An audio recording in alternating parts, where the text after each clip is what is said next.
everyone, welcome back to our class. In today's class, we are going to discuss chapter 11, Reading with Understanding. So let's begin.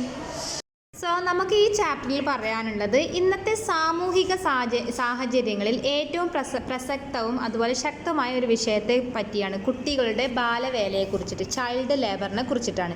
കുട്ടികളെ ജോലിക്കും മറ്റാവശ്യങ്ങൾക്കുമായി ഉപയോഗപ്പെടുത്തുന്നത് നമ്മുടെ നാട്ടിൽ കൂടി increase ചെയ്തുകൊണ്ട് വരികയാണ്. ഈ സാഹചര്യങ്ങളെ നേരിടുവാൻ ശക്തിയോടെ പ്രവർത്തിക്കുന്നുണ്ടെങ്കിലും ബാലവേല ഇന്ത്യയിൽ അതിശക്തമായി ആഴ്ന്നിറങ്ങിയിരിക്കുന്നു. ഇന്നത്തെ കാലത്ത് ബാലവേലയ്ക്ക് കുട്ടികളെ ഉപയോഗപ്പെടുത്തുന്നതിന് വളരെയധികം കാരണങ്ങളുണ്ട്. മാതാപിതാക്കളിൽ കുട്ടികളെക്കുറിച്ച് അവബോധമില്ലായ്മയും വിദ്യാഭ്യാസത്തിൻ്റെ കുറവും ഇതാണ് പ്രധാനപ്പെട്ട കാരണങ്ങൾ. മാതാപിതാക്കൾക്കിടയിലെ വിദ്യാഭ്യാസത്തിൻ്റെ കുറവ് കുട്ടികളിലും പ്രതിഫലിപ്പിക്കുന്നു.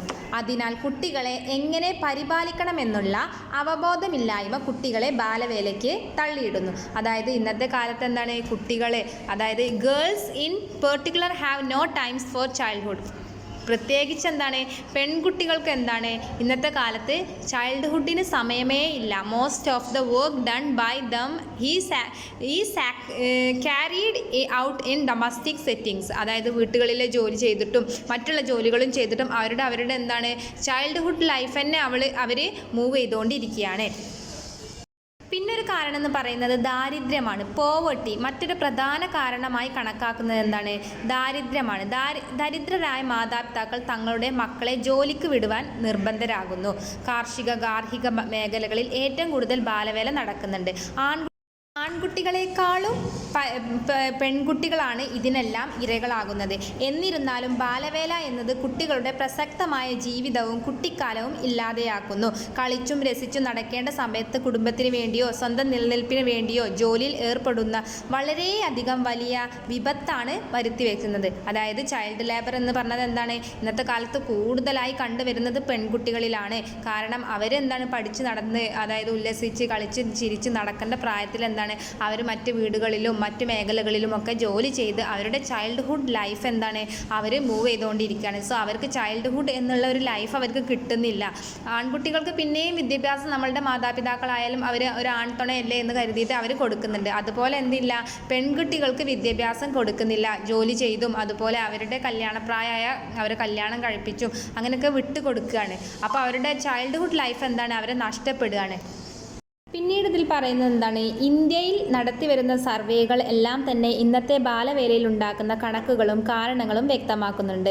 ടൗണുകളിൽ താമസിക്കുന്നവരെക്കാൾ കൂടുതൽ ഗ്രാമപ്രദേശങ്ങളിലും ചേരികളിലും താമസിക്കുന്ന കുട്ടികളാണ് ബാലവേലയ്ക്ക് ഇരയാകുന്നത്. കുട്ടികളുടെ ജീവിതവും കുട്ടിക്കാലവും വീണ്ടെടുക്കാൻ ബാലവേല ഇല്ലാതാക്കിയേ മതിയാവും. പ്രധാനമായും ബാലവേലയിലേക്ക് കുട്ടികളെയും മാതാപിതാക്കളെയും വഴിച്ചുവിടുന്ന സാഹചര്യങ്ങൾ ഒഴിവാക്കിയാൽ മാത്രമേ ഈ വിപത്ത് സമൂഹത്തിൽ നിന്നും ഇല്ലായ്മ ചെയ്യുവാൻ സാധിക്കുകയുള്ളൂ. സോ ഈ ഒരു റീഡിംഗ് വിത്ത് അണ്ടർസ്റ്റാൻഡിങ്ങിൽ ഒരു പാസേജിൽ പറയുന്നത് കുട്ടികളുടെ ബാലവേലയെ കുറിച്ചിട്ടാണ്. പിന്നീട് ഇതിൽ എന്തിനെ കുറിച്ചിട്ടാണ് ഈ പാസേജിൽ പറയുന്നത്? റീഡിംഗ് വിത്ത് അണ്ടർസ്റ്റാൻഡിങ്ങിൽ പറയുന്നത് പാം ഓയിലിനെ കുറിച്ചിട്ടാണ്. ഇവിടെ തന്നിട്ടുണ്ട്, കൊപ്രയെ കുറിച്ചിട്ട് പറഞ്ഞിട്ടുണ്ട്. കൊപ്ര പ്രാഥമികമായി എണ്ണ വേർതിരിക്കുവാൻ ഉപയോഗിക്കുന്നു. ഇന്ത്യയിൽ 45 ലക്ഷം ടൺ വെളിച്ചെണ്ണ ഉൽപ്പാദിപ്പിക്കുന്നു. ഇത് ഏകദേശം 6.9 ലാക്ക് ടൺ മിൽറ്റിംഗ് കൊപ്രയ്ക്ക് തുല്യമാണ് എന്നുള്ളതാണ്. നമ്മുടെ എണ്ണ ഉൽപ്പാദനത്തിൻ്റെ 90% തമിഴ്നാട്ടിൽ നിന്നും കേരളത്തിൽ നിന്നുമാണ്. പിന്നീട് ഈ പാസേജിൽ എന്താ പറഞ്ഞിട്ടുള്ളത്? പാം കേണൽ ഓയിൽ ഭക്ഷ്യേതര എണ്ണയുടെ കീഴിൽ വരുന്ന പാം ഓയിൽ ഇന്ത്യൻ ഇറക്കുമതി രംഗത്ത്. എന്നാൽ വെളിച്ചെണ്ണയുടെ ആവശ്യം കുറഞ്ഞു. എന്നാൽ ഈ മേഖലയിൽ മത്സരം എളുപ്പമല്ല എന്നതാണ് പ്രശ്നം. 200 മില്ലി തേങ്ങാവെള്ളത്തിൻ്റെ ഒരു പാക്കറ്റിന് 13 രൂപയാണ് വില. കുപ്പിയിലാക്കിയ ശീതളപാനീയങ്ങളുടെ വിലയേക്കാൾ വളരെ കൂടുതലാണ്. പാക്ക് ചെയ്ത പാൽ പോലുള്ള മറ്റ് പ്രകൃതിദത്ത പാനീയങ്ങളിൽ നിന്നും ഇത് കടുത്ത മത്സരം അഭിമുഖീകരിക്കുന്നു. അതായത് ഇതിൽ പറഞ്ഞിട്ടുള്ളത് പാം ഓയിലിൻ്റെ അതായത് നമ്മളുടെ വെളിച്ചെണ്ണയുടെ വിലയെക്കുറിച്ചിട്ടൊക്കെയാണ് ഇതിൽ പറഞ്ഞിട്ടുള്ളത്. So that's all about this chapter. I hope you had a great learning experience from today's class. Thank you. Until next time.